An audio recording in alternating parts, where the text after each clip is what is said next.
You're a part, I think, of a psychosocial experiment called Home in Space, looking at the mental and emotional, the social adjustments that astronauts have to make.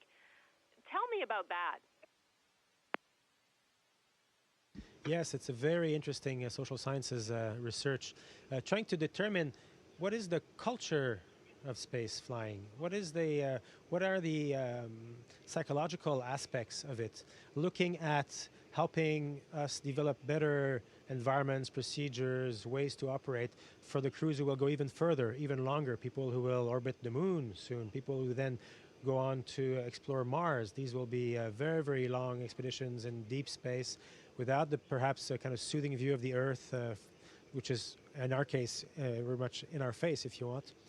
So they're prodding into what is the space culture. It's a new place, and it takes a while to adjust to.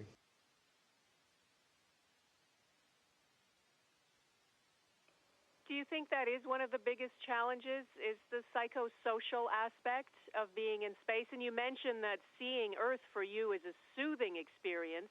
If you couldn't see it, would it be different? Yeah, it's a very hypothetical question, of course, but I think, like we say, the reason why we travel is so we can come back where we're at home and understand better where we're from. Part of exploration is that this ambition to understand our origins better. So being in space, yes, for me, certainly every morning when I open the cupola windows and I see our beautiful planet, I feel a sense of connection. I think crews who would be going on a very deep space mission would have a different experience. They would be probably more focused on the destination as opposed to the experience.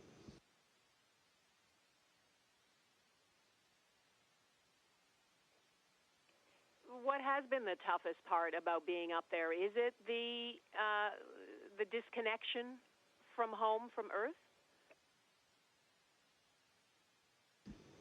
Yeah, there's a bit of that. It's been adapting to the environment physically. Your body is not used to this strange feeling. It's fun, of course, to be weightless, but it takes a while to get your sleep pattern, your appetite, your sense of orientation, both in time and in space. That takes patience, and thankfully, that's why we always overlap expeditions. So whenever new people come on board, there's more experienced people who are there to kind of guide them. We got here and we're guided by Alex Gust and Serena Onion and Sergei Prokopyev. They showed us the ropes and then they left. Soon, actually in 2 days, 3 new crew members will come. Nick Haig, Christina Hammock, and Alexei Ovchinin, and we will kind of be their guide. We will Alexei's experience, but the other 2 are rookies, so we will be their guide, showing them the ropes and helping them adapt. And once you go over the hump of feeling functional again, then we have the resources inside us. That's how humans are. We're wired to adapt and to evolve.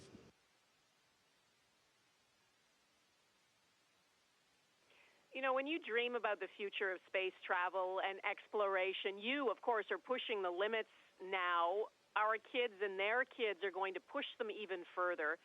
What do you imagine for space travel in the future? If I let my imagination run wild, I think space travel will be very common, just as common as taking the plane. It will never be easy, but that's the nature of technology. We get used to doing incredible things like driving cars, if you think about it, or using a cell phone, but they're part of our life thanks to technology.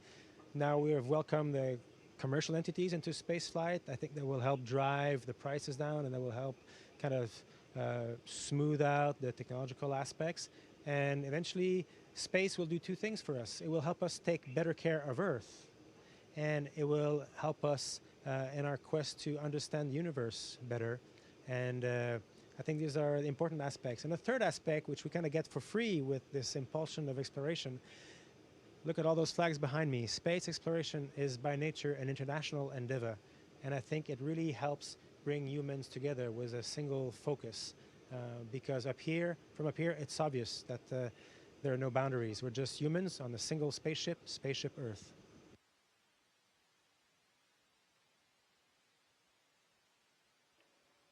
I know that you're very involved with science and experiments and technical things while you're there, but there must be at times a spiritual aspect to being on the space station. When you have time to reflect from a cosmic perspective, what goes through your mind? I think the first aspect is this complete sense of awe we see when looking at the Earth in space. It is this beautiful gem. It's kind of glowing blue, gracefully spinning. You can see the cloud pattern constantly evolving, the seasons, if you stay long enough, day and night cycles, the moon orbiting slowly around. And it is so obvious that it's the only place that's alive, that supports life around. And it makes me feel so lucky, so blessed we are to have this incredible home in the cosmos that can support life. See the thin layer of the atmosphere, and that is what keeps billions of species alive. It makes one feel kind of more responsible for Mother Earth. And also it's kind of a lesson of humility that none of this belongs to us. We belong to it.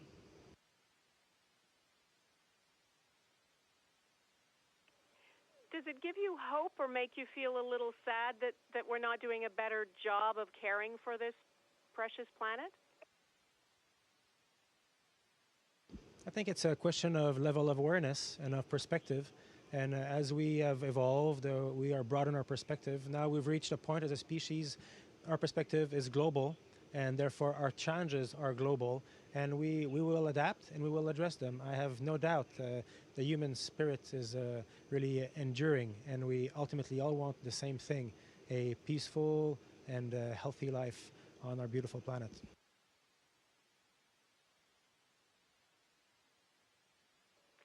David St. Jacques, thank you so much for joining us. Enjoy the rest of the ride. Thank you very much, and bye-bye, everybody.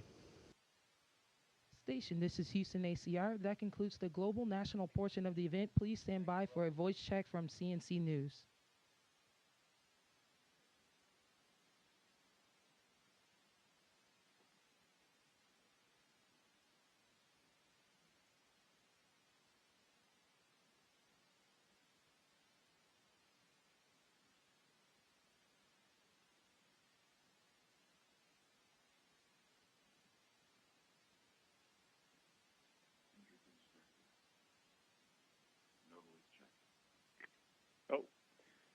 Hello, station. This is Andrew Chang. How do you hear me? Hello, Andrew. I have you loud and clear. Hami. I can hear you loud and clear as well. Thank you so much for taking the time. This is very exciting for me, by the way. Let me start by asking you, how have you adjusted? I mean, the routine and even just, I'm watching you right now, physically moving around. Have you adjusted? You know, it doesn't come quickly. It, in my case, took several weeks. But yes, I did eventually adjust physically, completely. And there's also some mental adjustments, psychological adjustments, sense of disorientation initially, both in time and in space. Learning to fly has been the most important thing, I guess. Learning to move around using your feet and your hands without breaking anything and without taking anything off the walls. Initially, when you see rookies come in, we kind of very slowly move, and yet we bang things around. Now you kind of, without thinking about it, you just push yourself in the right direction and float through the modules. The other thing that's been learned, you have to learn not to lose things because everything wants to fly away from you. So we have all these tricks. And then mentally, getting to get in the routine of staying in contact with people you love on the planet and remaining functional up here. All these things take time. But thankfully, we have this overlapping system where we come on board, and there's always crews that have been here for several months, and they just take us by the hand and hand us over the baton if you want. And so it'll be our turn. In 2 days, the new crew will come and join us, and we will pass the batons and give them all the tricks that we have acquired. And I'm just watching you, and I'm shaking my head. I mean, if you look around and just reflect for a moment on the road that brought you to where you are now, from those days as a boy dreaming of being an astronaut to today. It's been a long road. Everybody has their road, and it's everybody's different. Yeah, my road started like everybody as a young boy. You know, these dreams. I think we should never forget that our main resource as a country is in the heads of our children. They hold our future, and so this dream for me has always been like a guiding, a vague. It's been like a star, like the North Star. The North Star, you never get there, but it can still be a guide, right? So I always thought space was an inspiration. I might never get there. It doesn't matter. At least it kind of gave me a path. It gave me a direction to follow. It gave me criteria to make decisions in life about what to do with my time on Earth. And so from one thing led to the other, I was careful to make decisions that make me happy every time. And I ended up here. I might have ended in a very, very different place. Who knows? But the important, I think, is that once you got a goal, you're not obsessed with the goal, but you keep the direction towards it. And if you have to move, then you move, and life will lead you where it will. And if every choice was a good choice that made sense at the time, then the end result is the good result.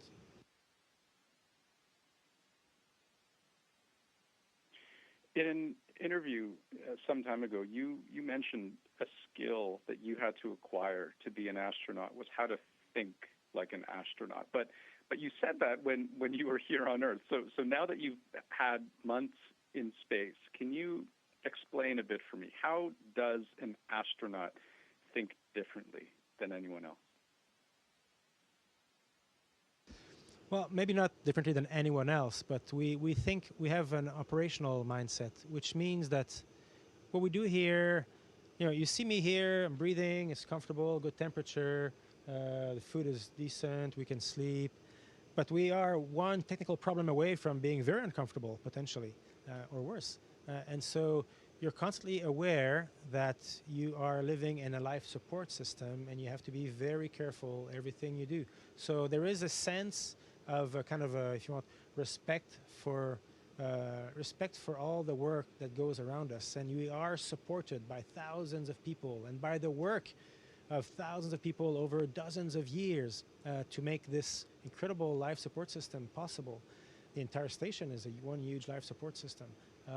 So that's, I think, part of the mindset, this realization that this is an artificial place, and we got to be very careful about it. And we are kind of given the keys to the world's spacecraft, and you got to be responsible for it. You got to be very diligent.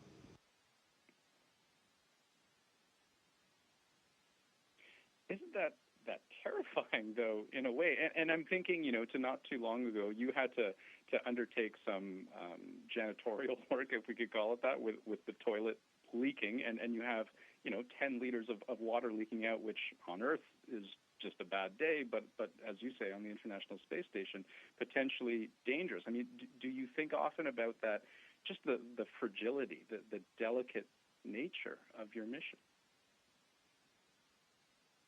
It's interesting how the human mind works. I think that notion that you're one problem away from being very uncomfortable, it kind of changed your mindset. But naturally, you want to be at peace. Everybody wants to be peaceful. So we kind of change our set point. So I don't, it's not like I live in constant fear. I'm just very aware of my environment, I guess I would say. That's what it does. It makes you very, very aware, acutely aware of everything. And as we get to know space station better and better, I mean, it's full of cables and machines. We kind of more and more efficiently notice whenever something is out of normal configuration. And that's the best you can do.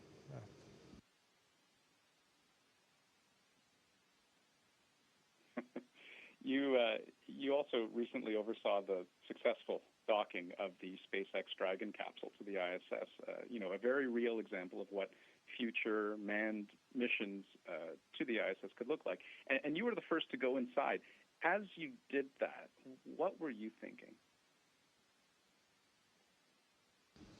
Well, this might maybe a disappointing answer. I was thinking about my procedures because I was doing some things that had never been done before. These procedures, the first time they were executed, for me, certainly the first time for me. So I had my operational hat on, if you want, making sure I was doing things the right way. But when I opened the hatch, the first thought that came to my mind was like, oh, wow, this looks different. You know what? I thought, oh, this looks like a business class section of an airplane.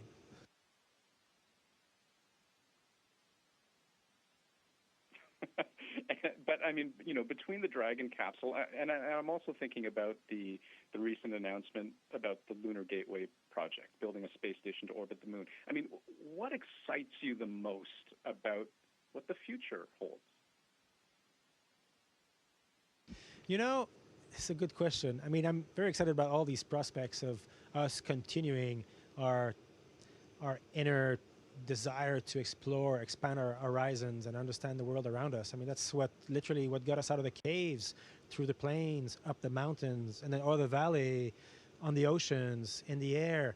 And so there's that aspect. We have to continue to explore because that's in our nature, and that's how we progress. I think it will never be the priority of humanity, of course. Priorities will always remain health, education, employment, security, peace, all that. But we have to keep a small fraction of our energy for blue sky dreaming, for the arts, for science, and for exploration, because that is how we grow. That is how we develop our civilization. And now space is the next frontier of that kind of tendency. That it's part of our DNA, is who we are. So what excites me most is not the fact that we are going deeper into space, is looking at my kids, knowing the fact that, Canada is continuing. Canada is staying at the forefront of innovation, exploration. That's the kind of country that I'm proud to give to my kids. There's some dream for them to continue. Because these decisions on space projects, they're always for the next generation. It's decades away.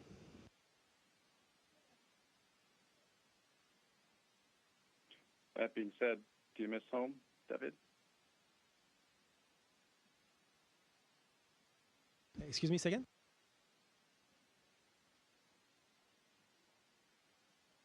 I was just asking to close, do you miss home? Oh, every day. But it's interesting.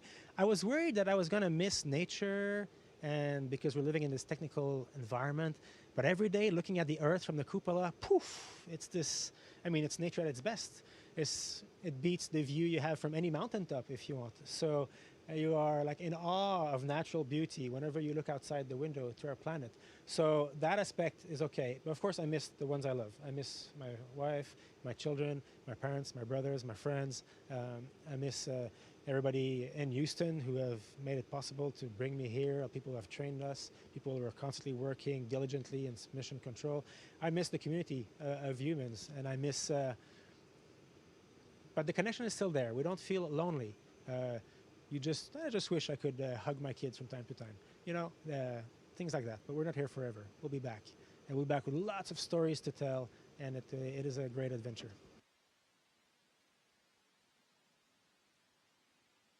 Well, David, what a wonderful opportunity it was to speak with you. Thank you so much, and all the best. Thanks very much, sir. Thank you, Andrew. Bye, everybody. Station, this is Houston ACR. That concludes the event.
Good afternoon.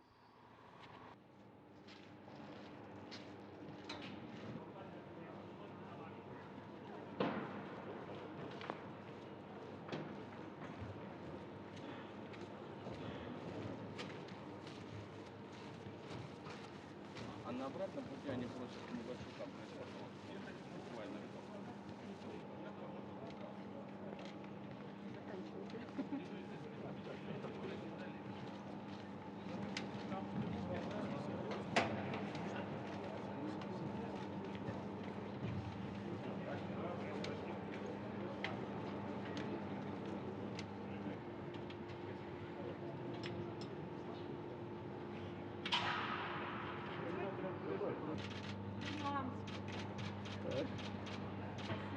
И на нас, пожалуйста, смотрите. Please look at us. Thank you.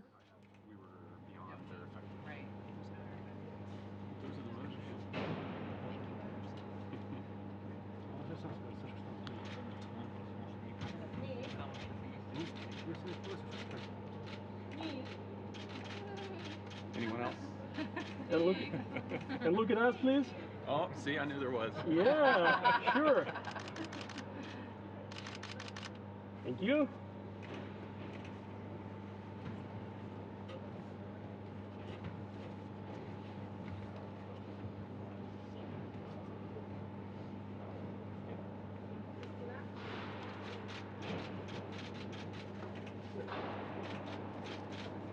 Yeah, this way, please.